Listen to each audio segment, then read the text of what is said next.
Greetings, everybody. I muted myself. That was amazing. Anyway, hello and welcome to the Sunday Culture Review. We've got several things to talk about. We got lots of folks hanging out. Could not be more excited to have another Sunday here with all of you. We are going to move forward through several stories of the day. And then we're going to move over to Makani's channel later on to celebrate his offer of memberships and all the other things that come along with monetization. So you guys can take the opportunity to check that out. But let's start first with our friend Makani, who sounds like he is just getting ready to show off what he's been working on. Somewhat. I'm still kind of pranks and everything up, but no, but thank you all for being here, of course. I am doing a special Makani Cafe right after this. It is going to be the channel membership CSF Nation. There you go. Celebration. There we go. So we'll be doing some coloring. We'll be going over all the channel memberships, what we got planned, especially moving forward in October. And it's going to be a little premature. I was going to wait until the beginning of next Sunday for season 8, which will start next Sunday, but let's go ahead and get out of the way right now. So there we go. Yeah. Channel membership debut. It'll be great. You got a member in me. You've got to. There you go. Well, I know this. I know that AFK Bard is also joining us today, as you've just heard. How's it going, AFK? Hey, I'm doing good. I still don't have anything going for me, but there is, some workings with computers still. The one that was supposed to be super easy to fix apparently is like some sort of factory issues, so I'm kind of boned on that one. But I'm going to try to get the old computer back and running. Okay. Anything to show off the skills that you have at doing breakdown of entertainment. So with that, let's say hi to everybody out there in the audience who's here early. We got Dr. Dragon stopping in for a minute. We've got Luke. What's up, Luke? Luke's channel's growing like a weed. Holla if you hear me. Yeah, that's right. Holla if you hear me. And you got Lord Thoth in the house. You got Christopher Tardis here. What's going on, Christopher Tardis? We've got a Joker voice says, sorry, I can't stay. Errands to run, sleep, HOD to watch, video to record. Then it's my Monday. There you go. Well, Joker voice has a channel and a very hard worker at that. So absolutely. And, he dropped his link in the chat, so you can go back and click on that. We got Keely Chow here. Roll Tide, my friend. I hope you're doing well. Olaf Von S is in the house. What's up, Olaf? Hope you're doing well. And, of course, Mirasphere is going to join us later after he's done with his chores. Well, Daddy Sphere's got to take care of everything, all the little spheres. All the little absolutely. Spheres. There's a lot of spheres out there. There's a whole lot of them. Yeah. And then we got... we've got Kitty Bear out there. We got Small Time Republic in the house. There is the lovely Sherry Green. Young lady. Oh, my God. Looks like Cash Kester is here. We've got Dadman Walking. I'm going to be hanging out with Dadman Walking later this week. We're going to talk some college football. Pretty stoked for that. Judicon is in the house as hail, and good Sunday morning. Good Sunday morning to you, my friend. Glad you're here. Got low spec Linux laptop in the house, along with Hunch the Dirty Roofer. Rather than the Woman King, is anyone excited for a remake of All Quiet on the Western Front? Did not know that was coming out. Are we talking a live action version of that? Ba-boom ching. That was a joke. Oof. Not a good one. But no, the Woman King has some interesting issues despite its box office performance. We may or may not get to that today. We'll see. They are projecting an $18 million box office for the weekend for that. And let me tell you, that's a little surprising to me, considering it was slated for 12 to 15. And then with all the boycott and everything going on, I think people are just destined to be misinformed about the past. To be fair, the movie is kind of projecting a bit itself, and the actors and the writers and everyone involved. But yes, when you say based on historical events, you're leaving out the most important part of history. That's okay. Huh. I will go looking for this All Quiet on the Western Front remake. I did not know that was happening, and that's surprising when I don't know something's going on. We got Blair to Blair in the house. What's going on, Blair to Blair? Willie's in the house. How's it going, Willie?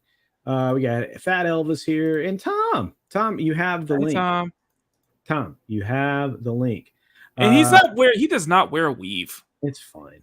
It's all natural. He likes to play hard to get. Exactly. Yeah, we got Morb in the house. What's up, Morb? Let's see, a few other folks rolling in. Oh, Fat Elvis is reminding you to smash your thumbs, at least the like button anyway. Smash that one. Exactly. That one doesn't hurt, so hit it. If you can't push the button if you smash your thumb. So true that. That's true. That is very true. Rob Altus is in the house. Says hello, CC and company. Hello to you. We got our buddy Timon Flip. What's up, man? Good to see you. Heyo. That's right. Heyo. Who else popped in? We got Duck Nation. What's up, Duck Nation? It comes out at the end of the month. I'll have to check it out. I'll have to figure out a way to see it. That sounds good. Let's see. A studio buying seats. Hey, wouldn't put it past them on all the time. You also have these activist groups that buy empty theaters as well, folks. That's not unusual. Going to take some of that activist money and do something with it. Yeah, you'd think that would be it, but nah. Yeah.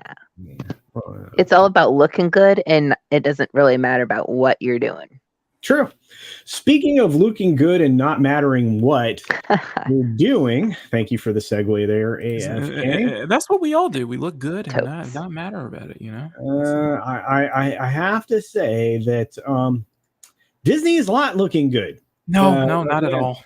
Yeah, in fact, pretty much today's show seems to be revolving around Disney outside of the unlikable female protagonist that is the Rings of Power. A couple more folks popped in. We got Manowar 665, the neighbor of the beast. Yeah, what's up, brother? And of course, Keck 44 is here. What's going on, my friend? All right, let's get to it. You remember the great animated film Pinocchio? Yes. Well, it looks like Tom Hanks' Pinocchio on Disney Plus is getting bad reviews. Why? Well, because it's terrible. You know, based on the article that we're here. I gotta be that person. Like the very first, I'm sure there's other people who thought this. The very first thing I thought when they said that Tom Hanks was going to be Geppetto was, aren't there rumors about him with kids? That's just I don't know. It feels a little on the nose. You know, it's a little on the nose, don't you think? But there have been allegations. We need to be careful how we work. Well, right. I know. Allegations, but for me, that immediately put me off from the movie even before I was thinking about other things. It was just optics, man. Yeah. Sorry. On the nose. The optics of this are what it is, and you know it like I said, but the fact that they are look, this is why they're doing it. We're going to keep saying it until more creators are saying the same thing. They're readapting their material so that they can hang on to it. Right. Mm-hmm. Because eventually their material goes into the public domain. Anything that they base stuff on goes into the public domain, which is why we're getting a Winnie the Pooh horror film, or have gotten a Winnie the Pooh horror film. But it's because when you lose control, it's fair game. And that's the thing Disney's trying to fight against, is retelling a story, but trying to retain the IP again. And that's why you're seeing shifts in the way these things are being portrayed in theme parks and all this other garbage. Because they ran into this problem years ago, and now that they realize that Congress isn't going to play ball again and extend their, Mickey Mouse for another 20 some years, they can't keep kicking the can down the road. So on every single one of these things, you're going to see this stuff fall by the wayside because they're going to remake it and it's going to be done poorly. I mean, when was the last time you saw a live action remake done well? Just thoughts? Anything in general? Yeah. Live action remake. Anything. That's a tough one to be put on the spot. But like then from again, from the past decade, like from like the past 10 years or so. Yeah, I don't know. I mean, if nothing's jumping to mind, I guess that means that there hasn't been anything impactful, at least for me. It's kind of a long shot, but Alita Battle Angel. But I mean, how many years ago was that now, Mock? 3 years ago. It was no. Well, that wasn't really a remake because that would be like if Alita Battlefield previously adaptation. existed. Oh, okay. Yeah. Okay. In terms of live action remakes, yeah, especially from Disney, they have missed the mark every single time. Yeah. Every single time. Yeah, I legit cannot think of one that I think was like a good remake. Oof. Wow. Maybe we're just really hard critics. Sorry. Well, but see, here, Disney knew that this was bad. Do you know how you know that they knew this was bad? They put it on Disney Plus. If this is Disney Plus has now become Disney's new version of straight to video. So that's what you see there. All of their straight to video takes, and they're spending way too much money on these straight to video takes for it to be anywhere near profitable. Tom Hanks is supposedly a big time actor, right? And this is a big time failure. You see, it's just, you've got all kinds of critic takes on this. Here's one from Twitter from Courtney Howard. Robert Zemeckis' Pinocchio is terrible, an absolute low point for Disney's CG remake roster. Messy, dull, aesthetically unappealing. It's one of the worst films of the year and acts as an uninspired affront to when animators created the 1940 original. Ow. Jeez, tell us how you really feel. Ow! That's a little rough, right? Yeah. Ow! Yeah. I'm actually more inclined to believe a review like that. Just because they really dug in and twisted that knife. Uh-huh. He twisted that knife hard. It's just like... That's unfortunate. Yeah. I've heard that another downside to this movie was Tom Hanks' singing. Like, was he good or not? Because I didn't watch this. So, did we have like a Pierce Brosnan situation from like Mamma Mia, where it was like, why did they let him sing? I will likely never watch this. So you're not, I don't have a voice to speak on whether or not he's good or not. Anybody in the chat? Marty Dog says the live action remake of Lion King was good. And I will say that probably is the best of all of the live action remakes. But that ran on complete feeling berries. Like every scene that was supposed to be emotional was like pointless. Sorry, dude, I just see it as just a cash grab. Totally. No offense. I just see it as a cash grab. And this is out of it. Well, it's going to be to preserve their IP for longer. But Pinochet's helicopter tours for $2. And I know I took this out of order, my friend. I still have the other one in the background ready to read, but we'll get to it in a minute. It says Disney Plus, where bad ideas get hidden in shelves. Yes, actually, some of that conversation we're going to talk about on the Tuesday tirade. Tom and I are going to dive deeply into what Hollywood is doing with bad material. Well, it used to be the opposite for Disney, where they vaulted the good stuff. Yeah. Now they're like, let's not pay attention to the crap. Well, and everybody's here. I mean, the Scooby-Doo live action remake wasn't bad. The first one, no, but the new one, Scoob, was apparently not going to be good. Hence, wait, they remade Scooby-Doo again? The first was so good. Well, they're doing it. Well, I think it's an animated thing, but regardless, that thing got shelved by Zaslav, along with Batgirl. Both of them got shelved at the same time. So, yep. Yeah, they're putting that stuff in the background fast. And Robert Hammer's correct. They don't care about quality. It's all about the extension of their rights to those cartoons, indeed. And that's really all Well, it is. that's part of it is why they keep changing like who is the characters, right? Like, instead of like Steve Rogers as Captain America, now there's technically like a Sam Wilson Captain America. So it's like Falcon different characters, kind of, right? Well, and that's the thing. The reason you create derivatives, Yeah. at least now for Disney, look, it's transparent, and we knew that this was some of it. It's not just because they want to, dive more deeply into the garbage that's around it, but everybody's going to go back and watch the originals and see how vastly superior they were. What's going on, Snowdub? I hope your internet's back up and running. Skull and tuck and roll. That's right. Yeah. But I hope your internet's rocking it. Let's see. Cody Guy's here. Who was the Asian girl that played Velma? She was hot. I have no idea. I don't even remember that, to be honest with you, Jamie. Wait, the original live action or the recent live action? As far as the Asian chick, I don't remember the original being Asian. I can't speak to that. The Asian young lady that was in that film, because I don't even recall that film. I probably saw it. I think I did the original remake of Scoob, but no. Whoa, Marby Dog hitting hard there.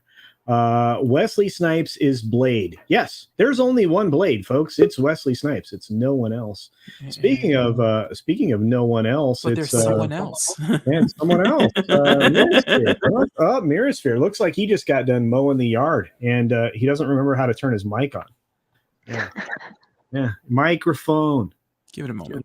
Microphone. Oh, I'm echoing a little bit. There we go. Microphone. You can do it. You can do it. No Dache. You speaking in sign Morse, language. are you speaking in Morse code? Wink twice if. All right. Bounce out, bounce back in, and check your sound settings. Get you back in here. All right. Let's see. Skull and tuck and roll, indeed. Hey, what's up, emotionally unstable amphibian? Good to see you. Oh, she's not Asian, I don't think. Okay. I don't know. Again, can't recall. But I can't recall either. Pilgrim Media for $2 says, do you all stand for translucent rights? What? It's one of the Daily Wire folks over there. Gosh, his name just fell out of my head. He got everybody super fired up about some things. Oh, and we have another amazing human being joining us this morning. It's my buddy Danny. Comic Chat. What's going on, man? How's it going? Hey, what's up, man? How y'all doing? Danny, Hey. Yeah. Oh, dude, I love the shirt. That's a great Venom T-shirt. Holy cow! Can you hear me now? Thank you. Appreciate it, bro. Yeah, we look good. Danny, you have any thoughts on Pinocchio or any of these remakes, my friend? Haven't watched Pinocchio. It's just don't see my cup of tea. I hear all the noise about Little Mermaid. Really not really delving into that. Right. I did a video just a few minutes ago about what I feel about race spinning and gender swapping. So Yeah. it is what it is, man. I mean, Yeah. And I really don't care. I'm looking at it as the glass half full instead of glass half empty prospect. What I mean by that is that it could be these people on the opportunity to get into the business. So you can't blame them on that. And at the end of the day, Disney owns this. If you own a property, you can do with it what you want. You don't have to like it. If you don't like it, don't watch it. I'm a proponent of that. Exactly. Okay. So in no point in time, and this is just a query, okay? So don't take it out of that context. So at no point in time, you don't see any of that as propaganda? I think it's a business, and I think that, and I have enough sense to know that, okay, they're making these characters that are traditionally one way, a different way to appeal to a different community, a different fan base. I don't have a problem with that because whatever Disney makes or whatever studio makes is not going to destroy my childhood memories of what I once saw. I'll just say, hey. So when you watch Pinocchio, and again, this is just a query. So when you watch Pinocchio, did you ever think, wow, I can't identify with this. I didn't enjoy this. This wasn't a good story. I didn't think that because when we, the majority of us, I know you and I, we were about the same age. We were old. Yeah. We were, it is what it is. Yeah, it is. We were, as a child, I don't think you're looking at it as that. I think the one that's creating all the noise is all the adults that seem to be offended by it. you can look at it kind of through a child's lens in some aspects, not all aspects, but some aspects. Because I often take my two grandsons who are 9 and 7 now to these movies. I'm gonna give you a prime example. Yesterday, I took my oldest grandson, to Walmart. He is all immersed in Star Wars now, and he wanted a Boba Fett toy. So I took him down the line. Hey, get what you want. He saw the Slave One ship, but it had Boba Fett Starfighter. He said, "Grandpa, why is this saying Starfighter versus Slave One?" And I was like, how'd you pick that up? He said, "Well, I watched the movies, and you told me it was this." I said, "Well, son, we live in a different world now where some people are upset about stuff, and they're thinking it's offending stuff, and they're taking stuff a little bit overboard. But you call that shit what you want to call it because it was called this, so that's what I'm going to identify it with." And like I said, to see that physically, it doesn't destroy my childhood memory of Star Wars when I knew it was called a certain thing. So I don't let that stuff bother me. Okay. That's a good way to handle it. Yeah, that's super healthy. And Lord Thoth, thank you for dropping Danny's YouTube channel in the chat. I appreciate that. But yeah, yeah, he's actually dropping all the channels right now, so I appreciate that. But yeah, you have a very, that was my first response. You have a very smart grandson. Like, yeah, but I can't. Do it. You did it. Yeah, and I can't imagine handling it any better than you did, Danny. So that was an exemplary way to deal with it. That's amazing. I think you should teach a parenting or a grandparenting class in this case. So yeah, no, I'm learning as I'm going. I got 2 and expecting a 3rd next year. So I'm just learning. I think you're doing amazing, my friend, based on that. But so, Disney's having other issues, right? Because it's not just the material that they're remaking and things like that. They're actually getting public backlash on their profit center, which is their theme parks. And I'm going to ask each of you, before I get this article on the screen, have all of you been to a Disney theme park? Have any of you not been to a Disney theme park? I've been to both. I was at one in the 90s. Decade? I've been to Disney World and Disneyland. Yeah, Disney World, but I love it. I'm going to take my grandson once they're old enough to go see it because I think it's a part of Americana. Yep. So I agree with you. Yeah, Mirror. No, the last time I went to Disney was like 6-7 years ago. I think it was 6 years. It might be 6 years ago. I hated it. Oh, wow. It was stressful. It was the most stressful vacation I've ever been on in my life.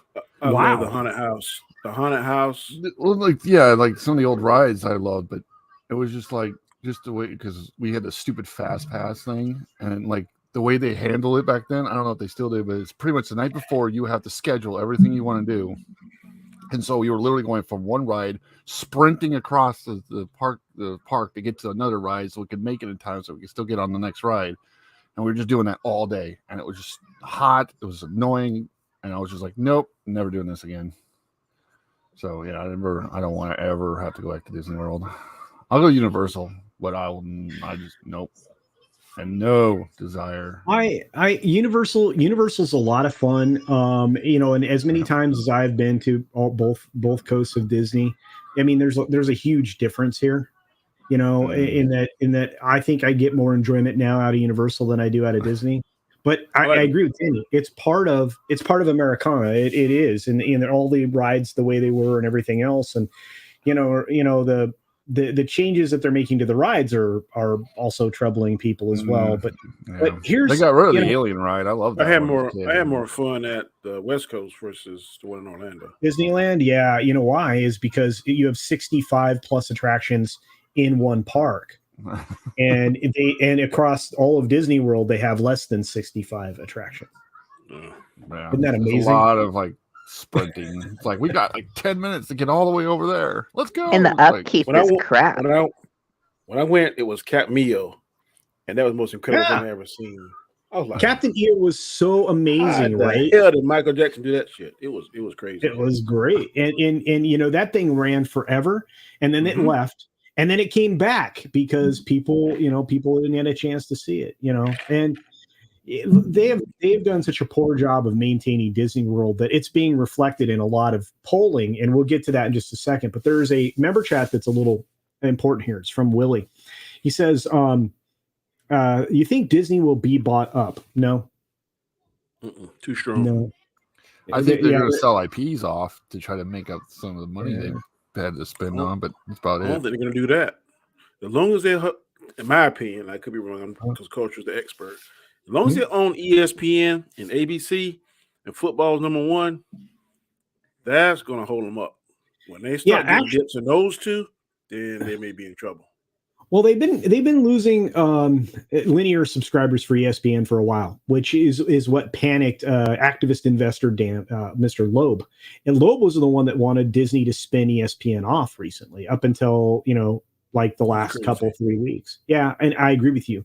But at the same time, I think ESPN needs to get back to doing sports and sports news.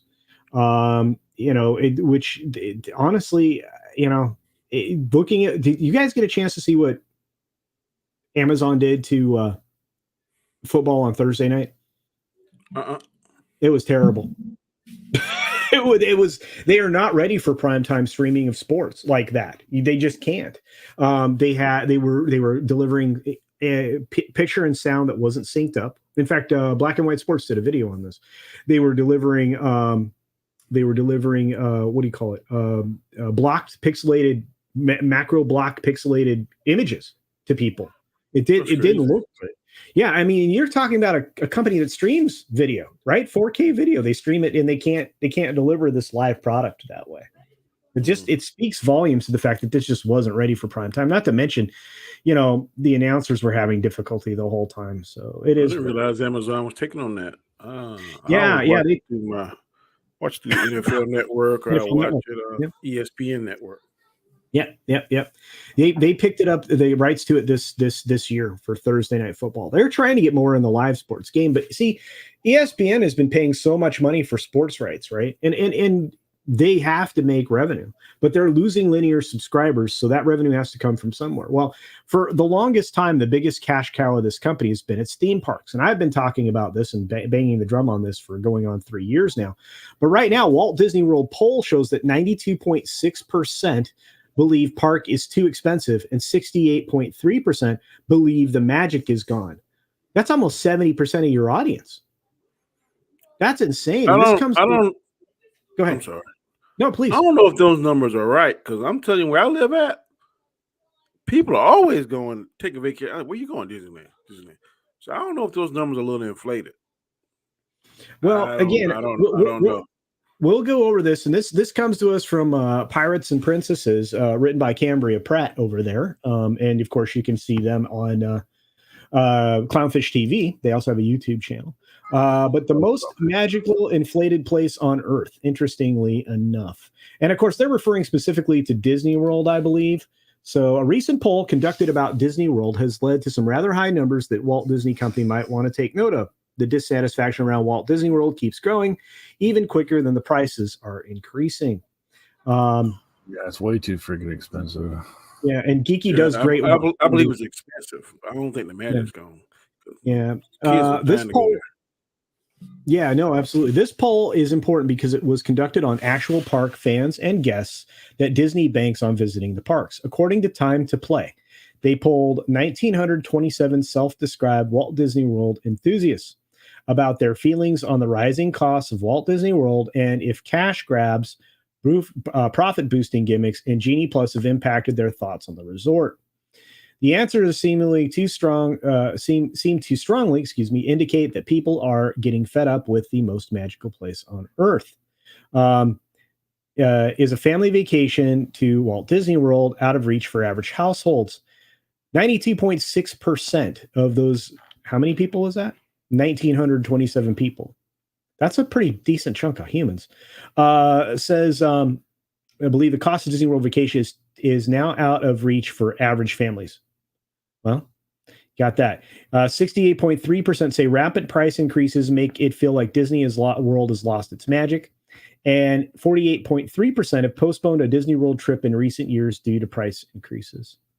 So, how much more do Disney World veterans expect to pay for their next trip compared to their last one? Almost 36%, 35.7%, 66.9%. This is huge, nearly 67%.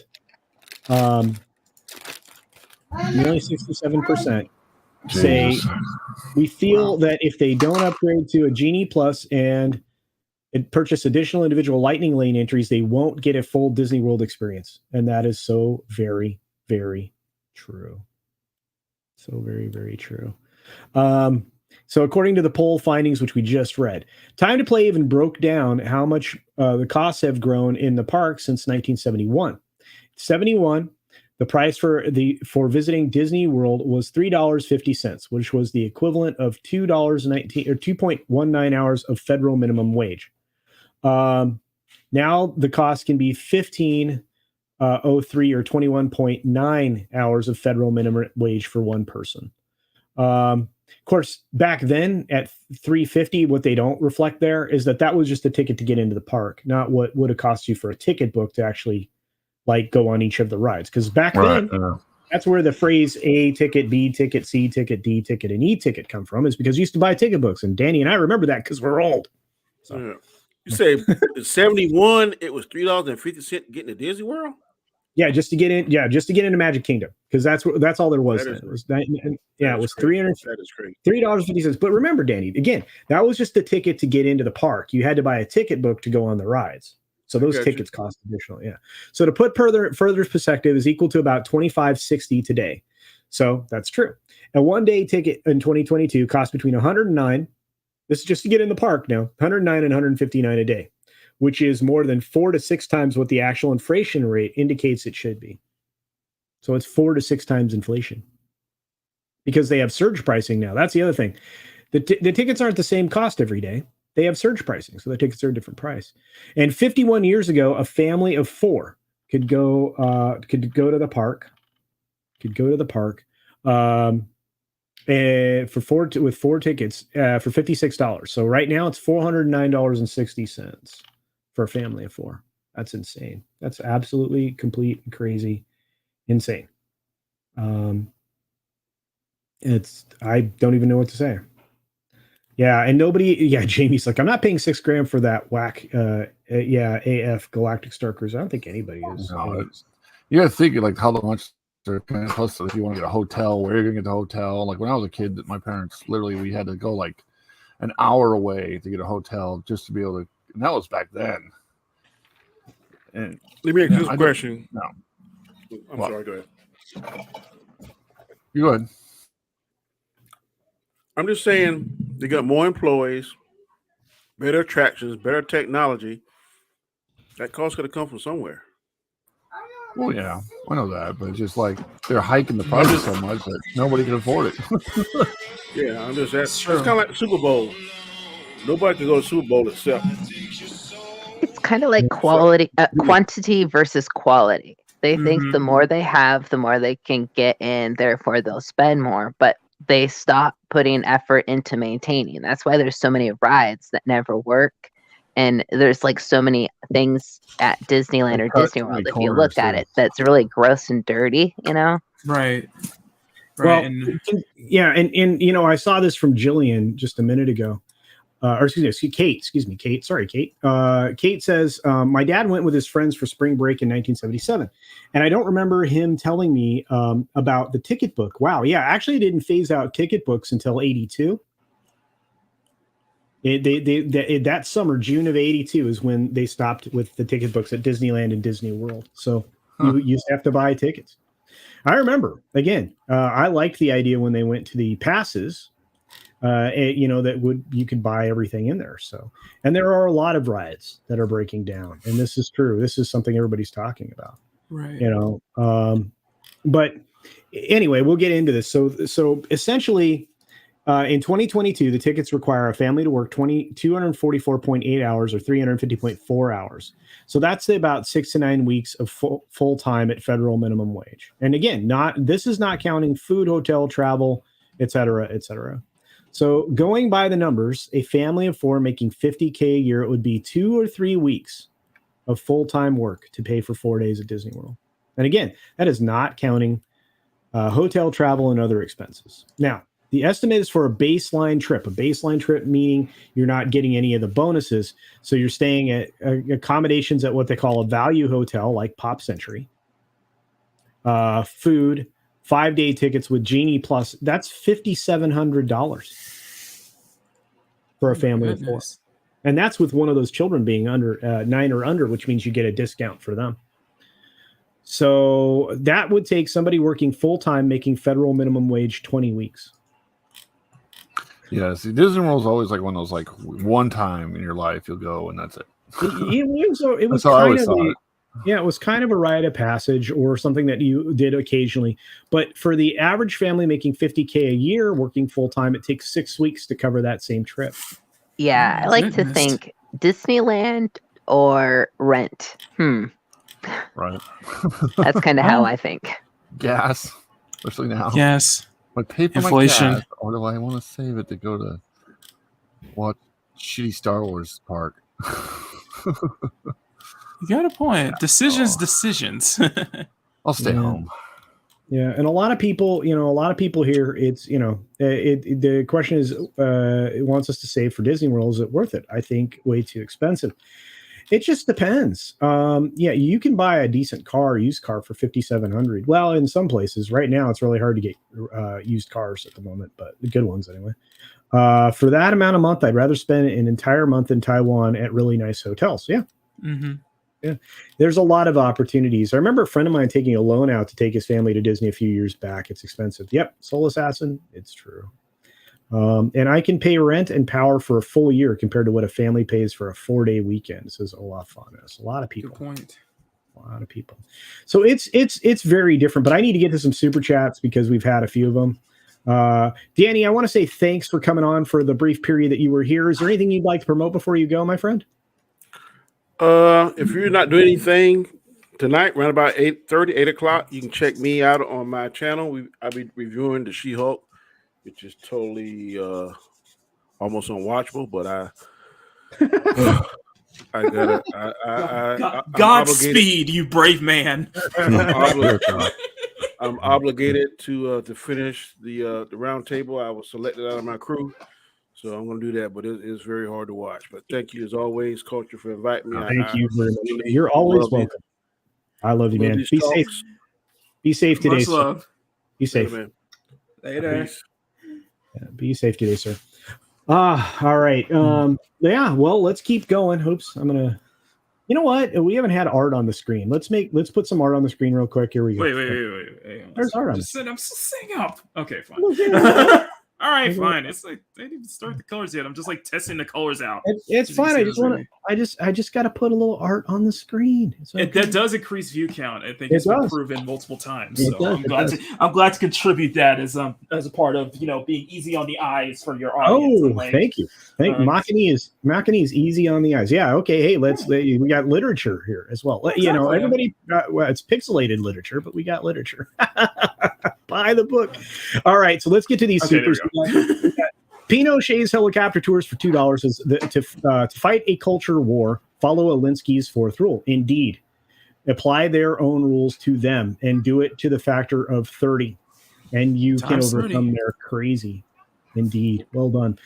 We've got Pinochet's helicopter tours for $5, saying Disney did stand for Americana. Those days are over. I think I would have to agree with you.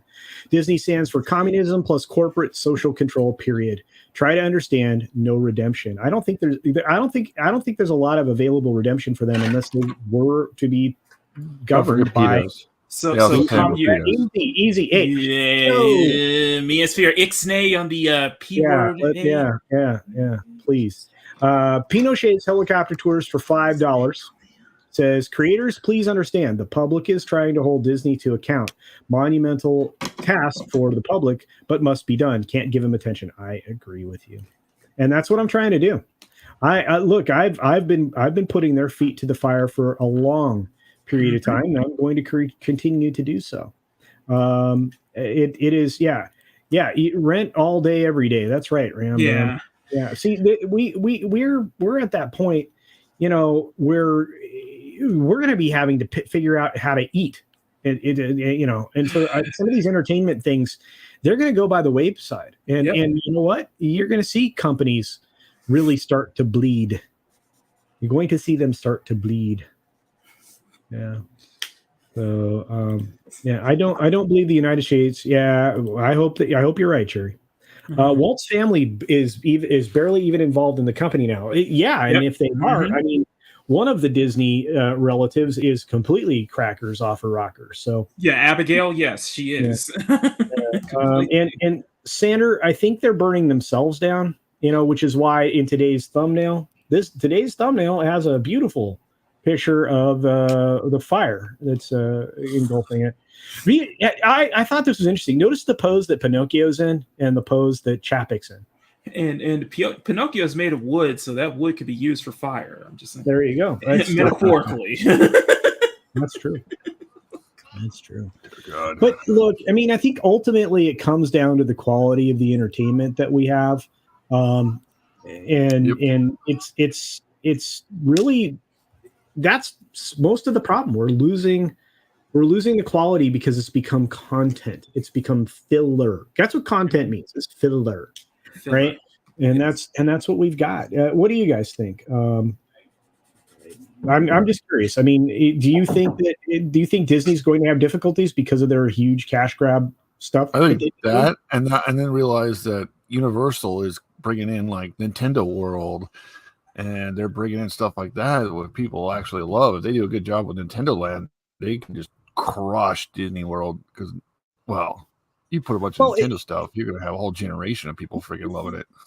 You're right. And for those of you that don't know what Mirrorsphere is talking about, he's talking about one element or one area of a park called Epic Universe, which Universal is in the process of building and getting darn close to it. You can see a lot of this in video previews of what this Nintendo area is going to look like from Asia, from Japan, because it's built. So you can check that out and see what it looks like. Too. Yeah. And it's one of those things, but you're starting to see things like this that are directed towards a group of people, a very small group of people, start to fail in the masses. And Universal's not doing that to themselves. They have a better strategy than Disney does. Right. They, despite the fact that they have a very lengthy, film ownership and they are remaking properties and things like that, they're not doing what Disney's doing with them. They're not doing it, in the way that Disney's doing it. You're seeing Universal and these other entities, including Warner Brothers, when they remake something, they're not doing it a disservice completely. I don't know. It's different, but when you see the park in Universal opens up, you're 100% right. Epic Universe is going to steal massive amounts of market share from Disney World. And everybody anticipated Disney to come out with some huge announcements at D23. You know what didn't happen? Any huge announcements at D23. and that hit their stock price. I completely forgot about D23. It was like D23 happened. I'm like, I don't care. It's like, what are they going to show? What are they going to? No.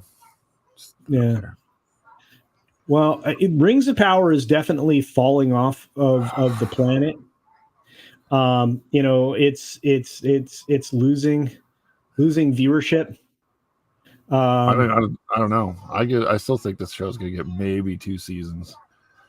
I'm not going to cancel it if they get 2 seasons. I don't see it. Or they fire the entire staff and rehire everybody new and then start from scratch. That's the only thing I can see they do that would make. I don't know. I mean, it's bad. You're seeing significant fall off. Yeah, you're seeing significant fall off in the audience. They're allowing the reviews through, but they are doing it the Rotten Tomatoes way, like they did to preserve Captain Marvel's ratings. Yeah, to just try to keep it barely at this one particular level. Olaf asks a good question. Hang on a minute. Let me get to my chat here. So I can see it. Culture, did you see the Forbes article about Guy Ladriel? I've seen a ton of articles about it. Like, let's look it up. Guys, you wanna have you guys seen this article? I have not.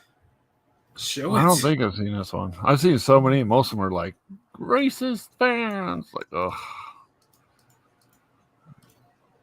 Hopefully, this one's an actually good one. Well, let's take a look at it. I'm hearing a lot of background noise right now. That is not for me. That was my daughter on the phone. She was like screaming. I was like, Jesus Christ. Yeah. Well, it's Sunday, so let's keep that together. All right, so here we go. Here's the article, folks. Thank you for this, Olaf von S. And away we go. So, the Rings of Power has a Galadriel problem. This is from September 12th.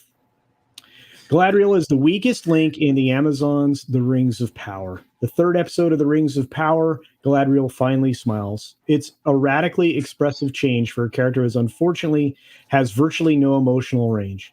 Galadriel wears almost exclusively various shades of scowl, perhaps in the occasional glower or puzzlement, but mostly she just frowns and glares at people, either in gritty determination or impatience and frustration. It's the Rings of Glower. She's only smiling. She was only smiling when she was riding that horse. And I will be as PG. I will be as PG as possible on Culture Stream. Galadriel, she just has that look and that attitude. Like no one has offered to go to bed with her in 1,000 years. That's what she looks like. I don't want she acts like. I don't want to venture into that. I don't want to get. It's just that attitude. It's just like I hear you, but I don't need. I'm being PG. I'm being PG when I say that. Okay, it's an interesting take, but look, Heron of Alexandria. By the way, hair looks great. Those bot pushed accounts that shill the show on Twitter are always in my feed. Mine too, and I just mute them now. I'm muting. Mm-hmm. If you get a promoted tweet, guess what? I'm gonna mute you because that means there's something going on. Yeah, glower on. There you go. It's the Rings of Glower. Look at this. Yeah, she is permanent resting bee face. Yep. Mikey Spock. There you go. Whoever wrote this article is an instaphobe, says Tom. There we go. Hey, there's Gilkman. What's up, Thomas? Hey, Thomas. Where's Celeborn? I don't know. I don't know. She has no joy of living, no matter the threat. If life is joyless, then what is she fighting for? That's a good point, that 70s rock fan. Let's see. One of the big things I hate about the show is like, why is she so pissed that her brother died? He's elvish, which means his spirit went back to the house and will be reborn. Right. He's not dead. Well, and that's it. Yeah, I mean, we can definitely visit upon that in various ways, but she was literally going back to the Undying Lands where her brother's spirit would be. Yeah, I know. And she's like, no, and she jumps. It's like he could literally.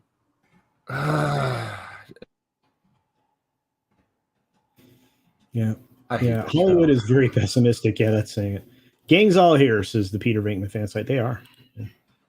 She was pissed because that was her GOT style partner. Wow. Oh, boy. Wow. Like I said, I'm trying to be PG when I say this, okay? So let's just say it. Undying Lands. That's what I'm saying in the comments. So I'm going to be as funny as this, how bad this is, at least Netflix has 3 great shows on right now. They did. They got Cobra Kai out. They got the new Cyberpunk freaking animation out. Which is Cyberpunk, awesome. Cyberpunk Edge Runners, which is I've heard nothing. And they have the anime Bastard, which was a phenomenal show. So I'm like, I'm actually going to be watching Edge Runners starting after this show. I watch all of it. Yeah, I've heard so many great things about it. Especially the kind of the funny story that why they had to keep, why they had to specifically keep one of the characters. They actually fought to keep one of the characters on the show for particular reasons we won't get into. Yeah, and And honestly, Zax is right. We're putting in more effort than the writers on the staff here. And this is a good question from the Chatimal. The Chatimal Soul Assassin says, I wonder if Bezos is going to do a staff change after this craptastic season. I don't know. To me, it's like there's like a 2-year like break between when each of these seasons is going to air, because it's supposed to last over 10 years. Right. It's going to be 5 seasons over 10 years. So we're going to have to see what this looks like. But I can't even. I mean, I can't. Anyway, let's keep going with the article. 5 seasons over 10 years. What was the first episode of Game of Thrones? When was that? I don't know. Please don't ask me those questions. I can't remember. You can look it up if you want. But probably around 2010. Yeah, 2010. I was like, there's no way it can last that long. It's simply but think about how long it was between season releases at times for Game of Thrones. There were times it was but unless they do like a massive 180-degree shift between seasons, like season 1 and season 2, where they just completely change everything up and for the better. I mean, I don't see that. Oh yeah, I don't see it have staying power. Basically, lovely Sherry says it started in 2011. So there. So 8 years, which it feels like it. I guess the best way to describe Rings of Power to compare to the Game of Thrones, this is basically season 8 as if it was the first season. All right. And it's not going to go in reverse, No, but let's fit. Like I said, let's get into the article a little more. So I think many of the criticisms leveled at this version of Galadriel have missed the mark. She is not a Mary Sue, as some have claimed. She's far too unlikable to be Mary Sue, for one thing, and her character is much too old and experienced to qualify. Mary Sues, by definition, are characters who are good at everything despite not having any training or experience required. No, man, Mary Sue is somebody who is always right and always gets their way in the end. You forget the notion. I love how you purposely forget the fact that, as we've seen in the past couple of years, Mary Sue's become very unlikable. That's actually a requirement to be a Mary Sue character. Is actually you have to be unlikable. Just saying. Yeah, well, yeah, I'm not going to fight with any of the definitions because we don't have time. But I also don't care that she's portrayed as a warrior and has skill with a sword. Sure, we don't see that in the Lord of the Rings, but by then she's close to 10,000 years old, give or take. She's fought against Morgoth and Sauron. It stands to reason she's picked up some skills with the blade and probably a bunch of other weapons. She's a level 200 high elf. She's multi-class to the guilds. Anyway, unfortunately, in the Rings of Power, it appears Galadriel has not picked up any people skills, despite being several thousand years old at this point. She shows up in Numenor, rescued by Elendil, who brought safely to the island nation with her hackles up, combatively abrasive for no apparent reason. She's an elder of an immortal race born in Valinor, one of the few beings left who lived through the First Age and saw the two trees, and yet she acts like a petulant teenager. So much so that Elendil actually tells her she reminds him of his children. I'm not sure how old Elendil is supposed to be. His people live for hundreds of years, but he's not close to as old or as wise as Galadriel, and yet here he is clucking at her like a doting father. After 3 episodes, I also have to sadly admit that I think the casting choice here was a mistake. I like most of the cast at this point, but Galadriel is the weak link, and while I'm sure Moyfred Clark is a fine actress, she just isn't convincing as Galadriel. Sure, much of this is the writing, and maybe if her character were written better, I wouldn't notice as much, but she just doesn't come across as a believable Galadriel to me, although even a younger, brasher version. With Galadriel set up as a show's primary protagonist and 5 seasons planned, I admit I'm starting to worry. You're just starting to worry? There's much to love about Rings of Power. No, there isn't. And the 3rd episode had plenty that I enjoyed, but I'm really concerned that Galadriel will sink the ship if major changes aren't made to her character, and it might simply be too late for that, which is a shame.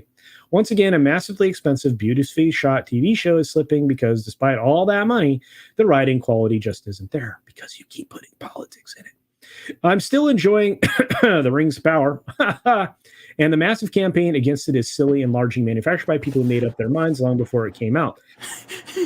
It's because we knew what was going to happen. Because we saw what was the writing on the wall here. Come on now. I mean, Yeah, lamentations that it is somehow overly woke or agenda driven are clearly contrived. That is such a lot of bullshit. That's funny. Almost cursed and enormously nonsensical. But that doesn't mean there aren't legitimate problems with the show, and Galadriel, unfortunately, is one of them. Hopefully that changes. P.S. No, I'm not suggesting that Galadriel smile more. Because he didn't want to get canceled. This sounds like a complete, chill That's article. like, hey, I don't like Galadriel. Like it's like you're lightly at the bat. You're lightly hitting the bat. Like you're even barely hitting that ball. Basically, you're not even knocking it out of the park. You're too. Yeah, we wouldn't even call that a bunt. Exactly. All right. I did not find anything redeeming in the first 2 episodes of the show, which meant I was done. Normally I give you 3 episodes, but the first 2 episodes were so bad. No. It's just not enough. It just seems like it's just. I couldn't get through episode 3. That's how bad it was, and I still haven't even. I haven't gone back. I was just like, nope, no care. I'm done. We are done here, ladies and gentlemen. Yeah, and I want to make sure, and I'm adding it to the chat right now, that we support Thomas Gilkey's, the Gilk Man. We support his 5K Flutie run for charity. So, I just posted the link in the chat. Check that out. Go from there. This is an interesting thing. A lot of people are like, wanting to boycott Amazon. If you cancel Amazon Prime, you're not going to get free shipping. You're also not going to have access to this video product. But at the same time, it kind of sends a message because, they're doing, it's the exact opposite of what they have claimed they wanted to do. The whole reason for this show was to grow Amazon as an entity and grow the awareness around Amazon Prime. But it doesn't seem like anybody cares about either of those things. And I honestly, for one, don't blame them. Are you saying, Wayne, there's a proper way to send the message? No, I just to Amazon. I don't know that I need to send them a message, but Aaron of Alexandria says the obvious, and honestly, this is all the complaints that I've been hearing lately have zero to do with the insertion of the message, even though you can deny it's not there. It is there, but it's this actress that the author of this Forbes article clearly delineated. Galadriel is the worst part for me. She's incredibly unlikable. That's the beginning and end of it. Although there are certain characters I think are ridiculous. Also, all the characters are ridiculous. I don't like a single character. I think they're all terrible. Yeah, I hate everything about the show. The backgrounds are the only thing I'm like, oh, that looked pretty. For like the Commander like the 2 seconds it was on there, I was like, oh look, pretty background shot. That's cool. And then it was more like Captain Galadriel, but yeah. And it's like I said, it is what it is. We got a couple super chats related. It says Pinochet's helicopter tours for $2 says there is no Disney Plus or Amazon Prime in the gulag. This is true. So you wouldn't be subjected to these things, or maybe you would. Maybe they would forcefully subject you to them. It's like they pry your they pry your eyes open, forcing you to watch these shows like in Clockwork Orange. Well, the Gilk Man sends us very generous $9.99 super chat saying, "I disagree with you, Culture. I'm intrigued about who the bearded character is. It's Gandalf, and Sauron is the raft guy." And I'm sorry that I don't know that that's a big mystery, but I understand, Thomas, and it's fine. Is he Gandalf or Sauron or someone else? I also think the term work is overused and lost its meaning a long time ago. The term work? I think he means woke. Woke. Oh, I do agree that it's abused sometimes in a lot. I don't even areas. use it, so I don't even use it. Yeah, and I actually put it. I describe it differently than woke. Occasionally, I'll use the word, but not often. So I don't. It's called bad story writing. Yeah, bad writing. I just say identity politics. That's what. There's definitely some of that in here, but there's also some of that in Game of Thrones. There is, and it's you have to take it on a case by case basis, though, because better in the Game of Thrones, right? You can say your little woman power in there, but the thing is, it's actually written. It's still well written, which is actually believable compared to the opposite of what you're seeing in. Just look at me, I'm Yeah, and compared to the opposite of what you're seeing in Different taste. She-Hulk and what you're seeing in like shows like She-Hulk and such, where it's like it may not be an overabundance of identity politics, but there is a lot of there is with, you know, the more approach towards, you know, feminism and such like that. But, you know, the overt male bashing is so apparent that it's become so a complete turnoff for me. I'm not even a Game of Thrones fans, but I'm really enjoying the House of Dragon. My brother we're watching it together and we're just freaking loving it. I have nothing but positive to say, honestly. I am worried though. I am worried. So a lot of people are after episode 5. Yeah, everybody's like worried about episode 5 and on. We'll see. Yeah. We'll see. She's doing good. Like, you know, before the show was out, and they were all talking about how it's going to be female. It's going to be about her and her woman power and what it means to be a woman during that time. I was like, okay, yay, here we go again. But she kills it in the show. The first episode, I was like, I don't really care for her. I was like, It's a case where I like her as an actress. I think she's doing a great job. It's a case where the writing stands out. The writing is strong, so much better. And that's a difference, right? It's sticking to kind of the rough story outline that, you know, GRR put together in the book. But Soul Assassin says something I think that's, you know, incredibly important. It's amazing how Disney and Amazon pay so much money for franchises yet don't follow the lore and wonder why it's failing. Their numbers are bad. Their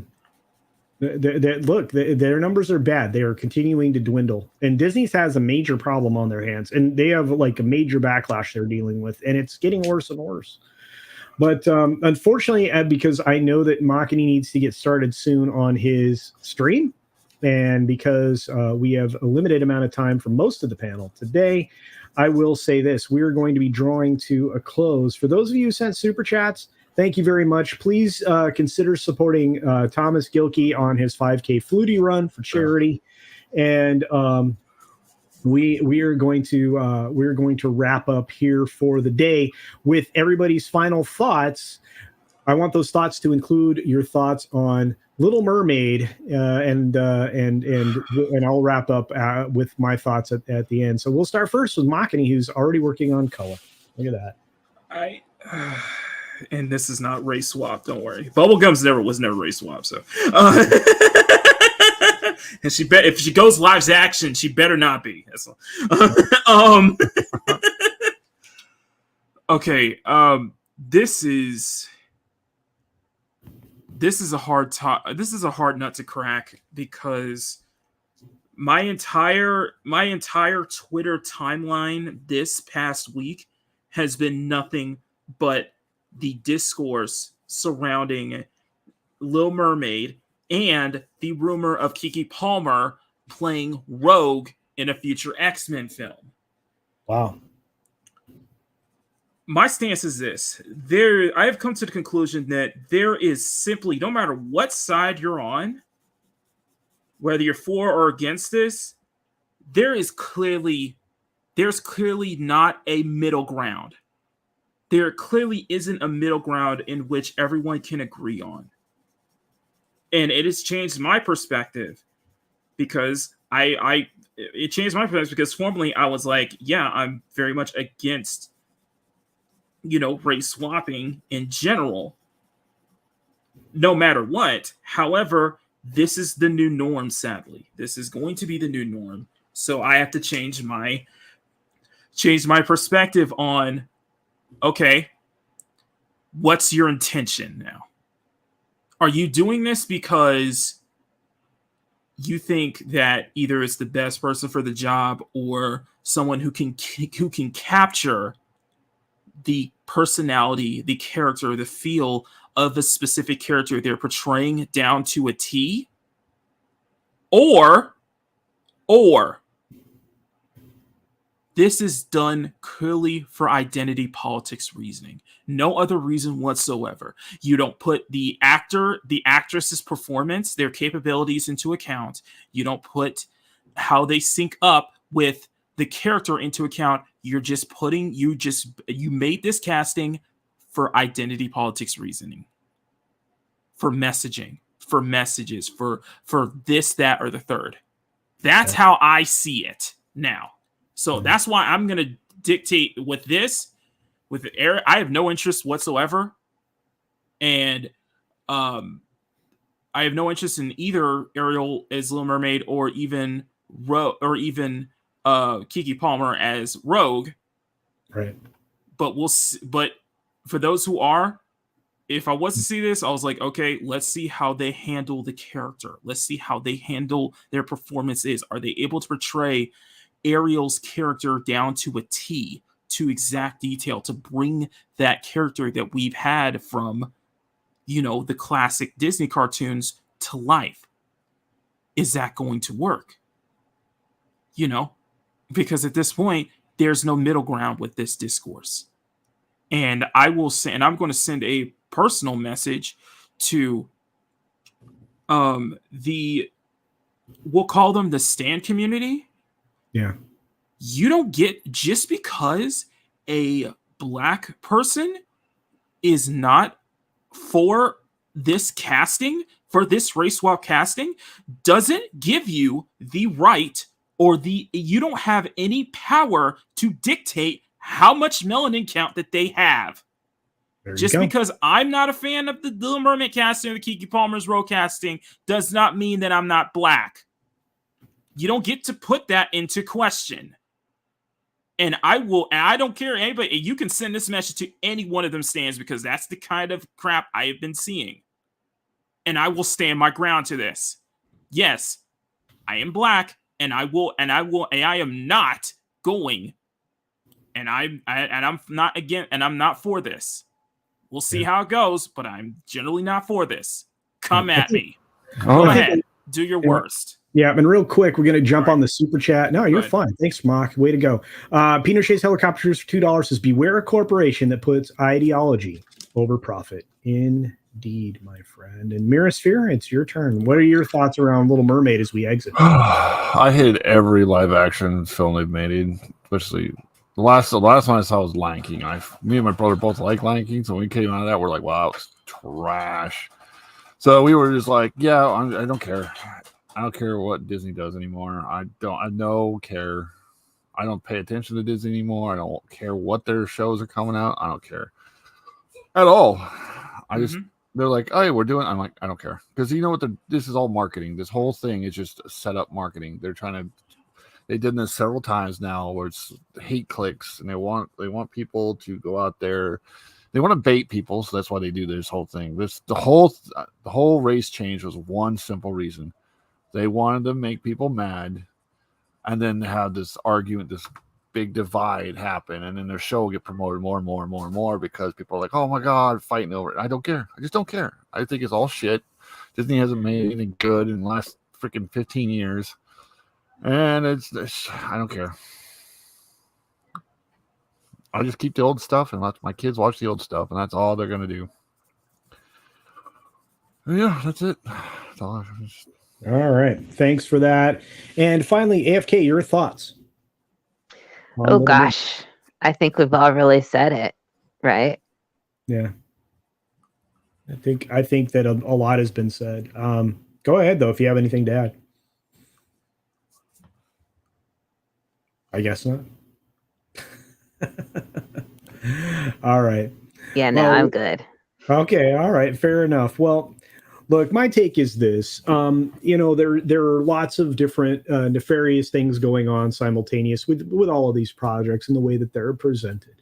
We're being introduced to some terminology that some of us may not have been directly familiar with, or we maybe didn't know what the right word was for it. But we're being attacked with something called fan baiting. And Midnight's Edge and several other sources have done a good job of kind of outlining that for you. So you're being attacked for a reason, and it is directly for promotion of these materials. They're running these things and filling it full of various types of armor or shielding in these promotions because of you can't be against diversity argument that you're coming up against all the time. Again, it's only being done for a superficial reason, but there's a lot of evil intent behind those superficial reasons. So like I asked Danny when he was on earlier this question.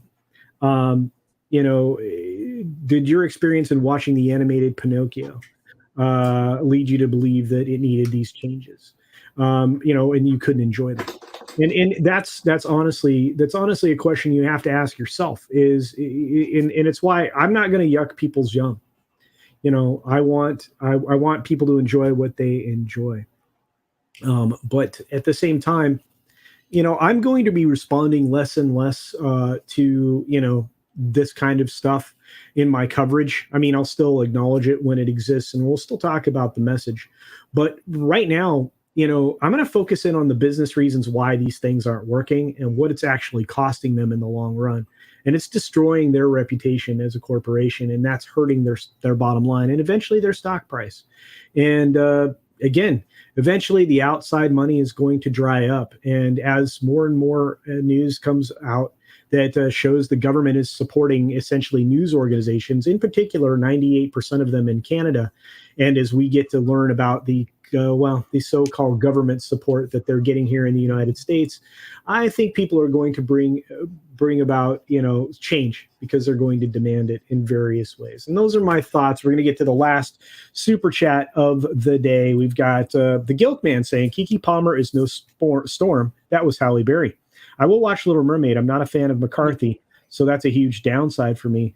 Much love to all. Respectful disagreements is key in life, and I think that's a good thing. Gilkman, this is based off a rumor that's been trending on Twitter that has so much discourse of Keke Palmer playing Rogue.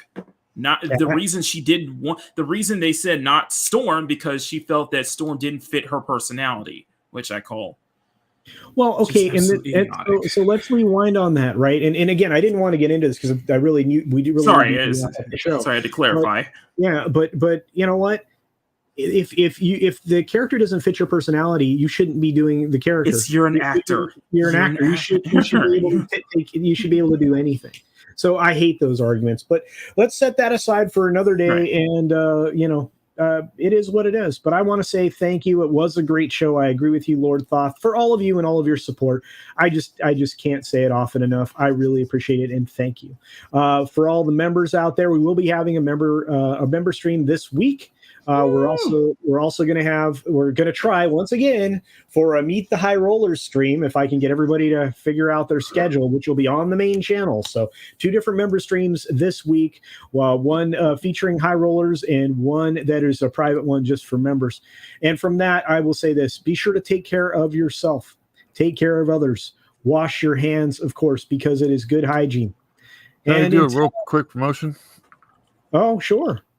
Shadowversity has released his book. If anybody knows Shadowversity, he's gone FT a couple times. He released his book in graphic novel form on Indiegogo.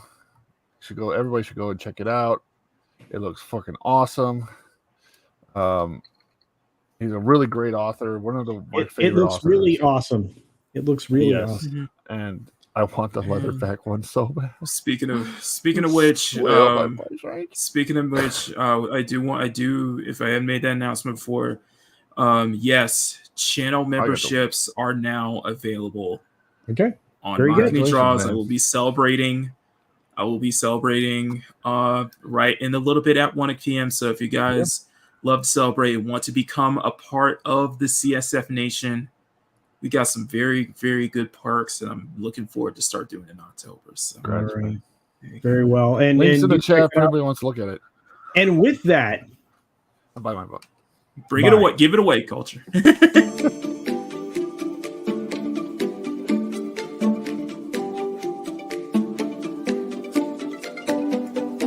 Of course, the views and opinions of everyone on panel does not reflect Culture Casino nor its affiliates. Copyright 2022, Culture Casino, all rights reserved.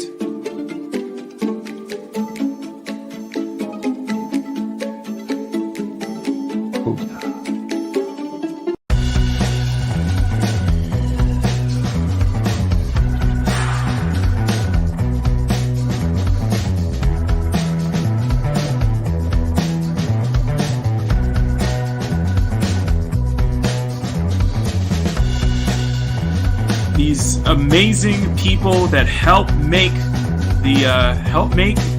Culture do what he does best and what he loves doing, and he truly appreciates every single one of you channel members here. And with an ever-growing roster, now is the time to join as a member of the Culture Casino.